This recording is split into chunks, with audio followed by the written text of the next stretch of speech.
Olá pessoal, vamos continuar aqui então a nossa explicação sobre a questão da norma técnica de auditoria, né? Então a gente até aqui explicou toda a parte do conjunto de normas, né, os aspectos, os números das legislações, os números das NBCs, explicamos a diferença de uma e de outra.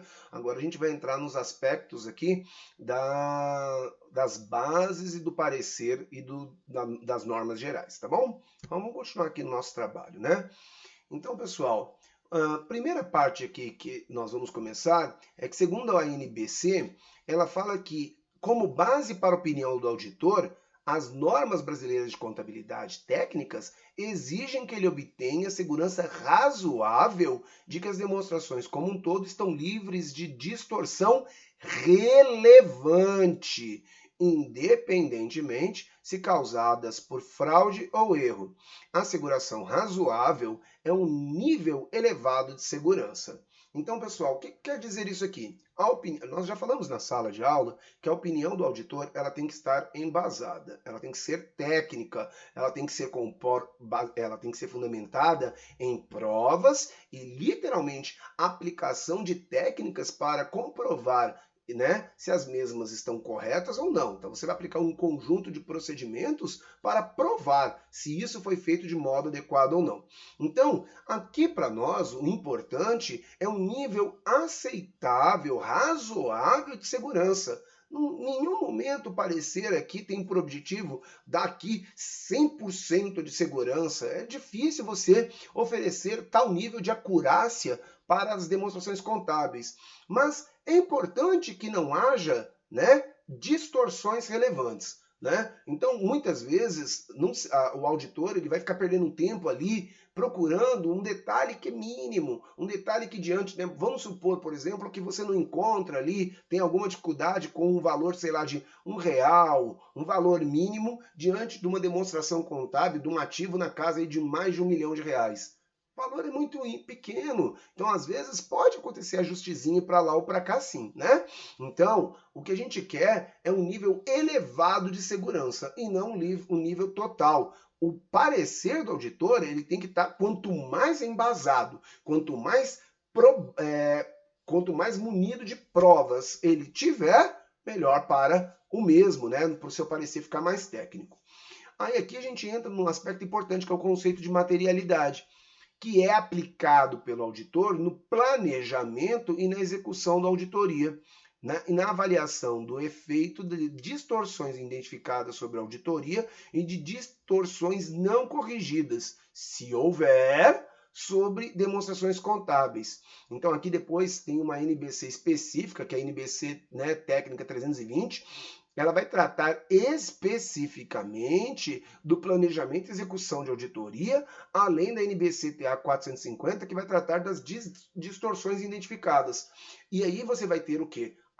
Se essa distorção ela é de fato relevante ou não, se ela é impactante no seu parecer ou não, existe todo um conjunto, um arcabouço normativo que vai explicar se a mesma é ou não adequada, se a mesma é ou não relevante, impactante, fazendo com que você possa ter ali alguma ressalva, algum ajuste, alguma informação ali no seu parecer. Então não volto a repetir, toda e qualquer ressalva, toda e qualquer informação, todo e qualquer detalhamento, ele tem que estar municiado de comprovação, né, probatória. Não é por base daquilo que se pensa, daquilo que se acha, daquilo que se suspeita. Então, ele vai indicar ali nessas NBCs, tanto na 320 quanto na 450, como se dá a materialidade para você comprovar o planejamento. Afinal de contas, pessoal, a gente está falando de horas de trabalho, né? Não dá para examinar tudo ao pé da letra. Então, você aplica mecanismos técnicos de controle de auditoria, que já foram realizados, parte do pressuposto pela auditoria interna. Nós vamos agora trabalhar de modo externo, pensando no parecer. Então, a NBC-TA 320 ela vai estabelecer tanto os atributos, os pressupostos no que tange à materialidade, bem como a NBC 450, ela vai tratar de como você faz a avaliação adequada das distorções que porventura possam surgir diante da aplicação das ferramentas, né?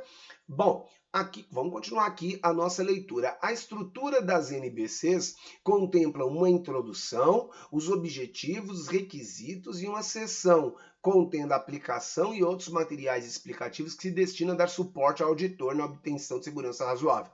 Quando necessário, eles são complementados com apêndice, né? Ou seja, com algum tipo de conteúdo a mais para dar um maior suporte. Aqui, pessoal, é importante nós fazermos aqui uma ressalva, que aliás deveria ter sido feita por mim lá no começo do trabalho. Não adianta a pessoa querer trabalhar com auditoria, o profissional contábil querer pensar em ser um auditor, se ele não tiver amplo conhecimento, ampla familiaridade com as normas técnicas. Então, é fundamental o profissional de contabilidade que faça uma leitura pormenorizada, que procure se aprofundar, porque quanto mais ele conhece a norma, mais ele domina o trabalho de auditoria como um todo, né? Então, pessoal, muitas vezes, assim, vou dar um aspecto político, nem quero entrar no mérito se eu concordo ou discordo do cara, né? Eu lembro muitas vezes que as pessoas discutiam muito da condução dos trabalhos pelo Eduardo Cunha, né?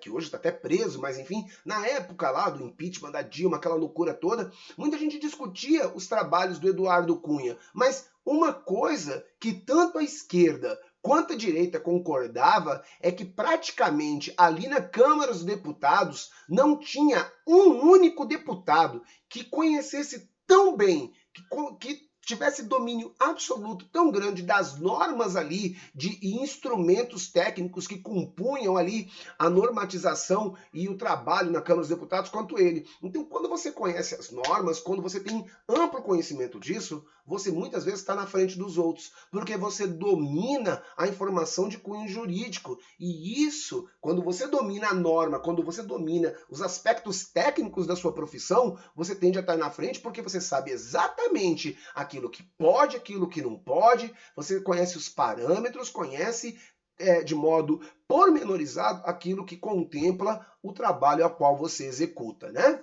A forma de opinião expressa pelo auditor depende da estrutura de relatório financeiro aplicável e de lei ou regulamentos aplicáveis, né? Então, os artigos, né, os itens A12 e A13, lá no próprio livro e na própria NBC-TA 200, ele vai tratar direitinho como é que se dá a estrutura e as características desse relatório financeiro, a qual o auditor vai emitir ali a sua opinião, o seu parecer, né?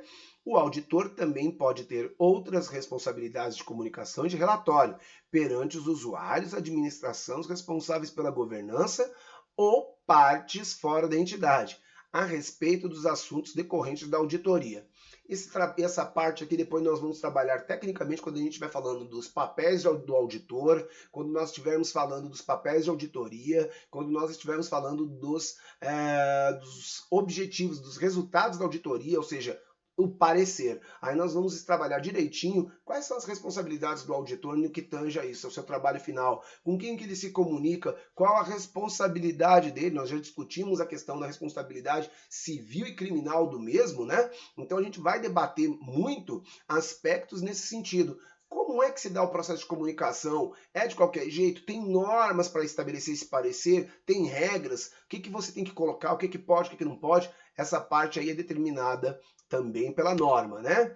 Aqui, pessoal, chama atenção para vocês das definições. Acho essa parte muito interessante, porque às vezes o trabalho de auditoria, ele tem uma série de nomenclaturas, de jargões técnicos que tem que ser dominado pelo profissional. Cada profissão tem o seu rol de palavras que são inerentes ao cargo, né? E eu costumo dizer que é normal isso. Normal, eu brinco muito com os meus alunos, eu falo, olha, se um dia eu for num médico qualquer, né? Ali a enfermeira ou o médico falar que vai vir tirar minha pressão, ó, eu caio fora, eu saio correndo. Por quê? Se tirar minha pressão, eu morro. Então, você, podemos falar tirar a pressão porque a gente é leigo no assunto. Agora, o médico, o enfermeiro, não.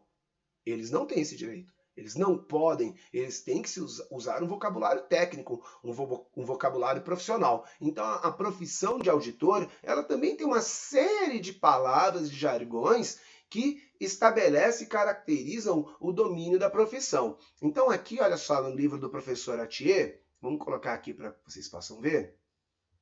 É interessante, olha só, ele traz uma série, tá vendo aqui, pessoal? Uma série de jargões e ele explica cada um deles. Vamos dar um exemplo aqui, ó. Estrutura de relatório financeiro aplicável. O que é isso? Ele determina aqui, ó, evidências de auditoria, são as informações utilizadas para o auditor fundamentar suas conclusões e que se baseia sua opinião. Então, risco de auditoria, o que é o auditor? Então, todas as palavras, todos os aspectos básicos inerentes à profissão de auditoria têm as suas definições e elas, uma a uma, são tratadas aqui. Inclusive, nos nossos exercícios, nós vamos trabalhar isso aqui, né? Nós vamos trabalhar esses conceitos, nós vamos trabalhar essas definições. Isso aqui é uma questão de prova, costuma cair muitas vezes no exame da ordem e exames de concurso público. Então, é fundamental que vocês conheçam as diferenças e esse jargão técnico inerente à profissão do auditor, ok?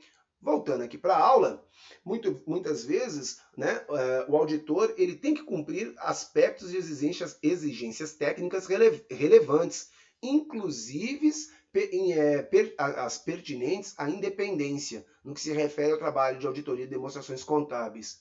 Então, pessoal, aqui a gente já comentou isso em sala de aula. O auditor independente ele não pode ter vínculo com vínculo afetivo, familiar, até mesmo, digamos assim, profissional do ponto de vista, como é que eu posso explicar isso aqui? Que entre em conflito com a atividade de auditoria. Ele tem que ser independente, pessoal. Independente é totalmente isento, totalmente autônomo para dar um parecer sem ter ali pregas para que não tenha ali opiniões que possam contaminar a sua opinião, né? Então, por exemplo, eu vou trabalhar como auditor independente numa empresa, eu tenho lá um primo, eu vou auditar o trabalho do meu primo, eu não posso fazer isso. O meu trabalho já está comprometido, então nesses casos eu vou declinar o trabalho, não vou aceitar, ok? Eu tenho que me manifestar. O ideal, pessoal, é que seja totalmente independente. E aí, na norma, vai ter todo o rol de exigências técnicas e éticas relevantes, né? Qual que é o seu comportamento ético diante de determinadas situações? Como você deve proceder? E hoje, pessoal, no dia, né, essa é uma questão que tem pegado aí, né? No sentido de tem sido cada vez mais exigido, mais cobrado. Afinal de contas, acho que nunca se falou tanto em uma sociedade mais ética, uma sociedade mais transparente, com novos valores, novas exigências de padrão de conduta, tanto profissional quanto organizacional. Então, o auditor ele tem que compreender que essas exigências técnicas elas são relevantes e elas dão sustentação técnica, moral, jurídica para o parecer que ele vai emitir, ok? Além disso, o auditor deve planejar e executar a auditoria com ceticismo profissional, reconhecendo que podem existir circunstâncias que causam distorção relevante nas demonstrações contábeis. Pessoal, o que é uma pessoa cética, né? Pessoa cética é aquela que está duvidando o tempo todo, é aquela que sempre está ali questionando, é aquela que está sempre levantando dúvidas, sempre levantando poréns. Porque, pessoal, o nosso trabalho é suscitar dúvidas que possam ser comprovadas e compreendidas o quê? Ó, essa informação, não, você está duvidando, então está aqui a prova. Está duvidando, está aqui a prova. Está aqui duvidando, está aqui a prova. Porque isso vai dar o quê? Vai dar segurança para que o seu parecer seja o mais correto e adequado possível. Então a gente tem que ser cético, não pode confiar em informação verbal, tem que estar sempre relutante, sempre buscando a prova para aquela questão que a gente possa estar levantando. Isso tudo é importante, né? O ceticismo profissional é algo muito relevante para o auditor.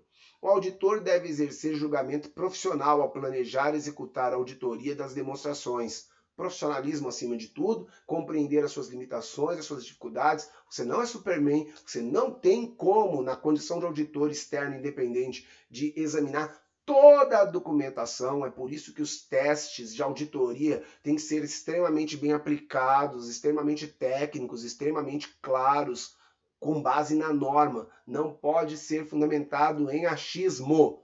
tá certo? Isso é importante para vocês.